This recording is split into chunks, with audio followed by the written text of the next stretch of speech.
দুনিয়াতে যে আমরা ক্ষমতা নিয়ে কামড়াকামড়ি করি, মারামারি করি, কিয়ামতের দিন আল্লাহ জিজ্ঞেস করবেন, কই তোদের ক্ষমতা আজকে বল।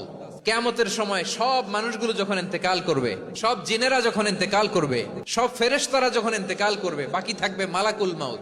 মালাকুল মাউত এসে বলবে, আল্লাহ আপনার কথা মতো সবাই শেষ, মানুষগুলো নাই, জিনগুলো নাই, আমার সতীর্থ ফেরেশতাগুলো নাই, মহাবিশ্বে আর কেউ নাই। আল্লাহ বলে, এখন কে আছে?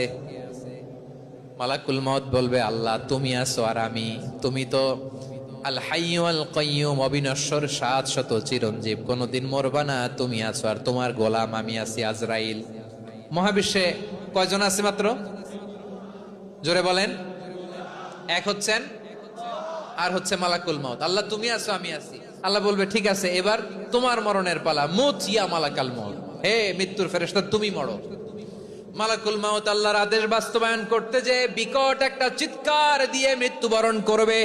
ওই চিৎকার দুনিয়ার মানুষেরা, চিৎকারের আওয়াজ যদি দুনিয়ার মানুষেরা শুনতে পেত, দুনিয়া